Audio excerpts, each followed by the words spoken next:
Record সর্বোচ্চ 5 বিশ্বকাপ নিয়ে যেখানে গর্ব করে ব্রাজিল, তার একটা শিরোপা কি তবে এসেছে গোপন ষড়যন্ত্রের কারণে? সম্প্রতি এমনই এক প্রশ্ন ভেসে বেড়াতে দেখা যাচ্ছে ফুটবলের দুনিয়ায়। 1970 সালে ব্রাজিলের বিশ্বজয়ের পেছনে মার্কিন গোয়েন্দা সংস্থা সিআই এর গোপন হাতের চাঞ্চল্যকর দাবি এখন কাঁপিয়ে দিচ্ছে পুরো ফুটবল বিশ্বকে। ব্রিটিশ অনুসন্ধানী সাংবাদিক গ্যাব্রিয়েল গেটহাউস এবং তৎকালীন ইংলিশ গোলরক্ষক গর্ডন ব্যাংকসের নাতি এড জার্ভিসের দীর্ঘ 3 বছরের অনুসন্ধান শেষে সামনে উঠে এসেছে এই রহস্য।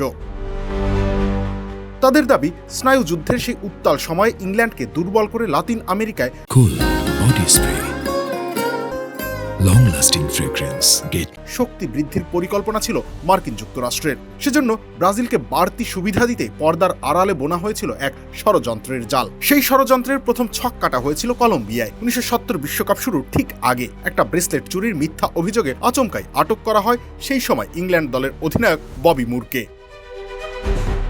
যদিও পরে তার বিরুদ্ধে কোনো প্রমাণ মেলেনি, তবে এই ঘটনাটি আগের বিশ্বকাপের চ্যাম্পিয়ন ইংল্যান্ড দলের মানসিক পরিস্থিতি অনেকটাই ধসিয়ে দিয়েছিল। রহস্যের শেষ এখানেই নয়। পশ্চিম জার্মানির বিপক্ষে কোয়ার্টার ফাইনালের ঠিক আগে রহস্যজনকভাবে তীব্র অসুস্থ হয়ে পড়েন ইংলিশদের বিশ্বস্ত গোলরক্ষক গর্ডন ব্যাংকস। ব্যাংকস নিজেও তার আত্মজীবনীতে লিখেছিলেন, একটা অনুষ্ঠানে পানীয় পানের পরেই তিনি অসুস্থ হন, যার ফলে গুরুত্বপূর্ণ সেই ম্যাচে তিনি আর মাঠে নামতেই পারেননি।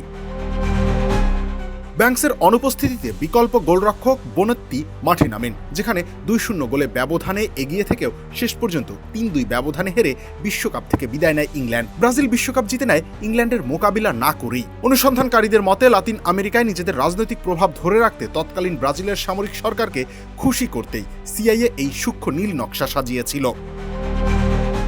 ফুটবল দুনিয়া কাঁপিয়ে দেওয়া এই দাবির পক্ষে এখনো কোনো সরকারি বা প্রত্যক্ষ প্রমাণ মেলেনি। এখন পর্যন্ত মুখ বন্ধ করে রেখেছে সিআইএ। তবে এই ঘটনা সত্যি হলে তা যে ফুটবলের ইতিহাসের অন্যতম কলঙ্ক হয়ে থাকবে তা বলাই বাহুল্য। রবিউল ইসলাম রানী, খেলা 71।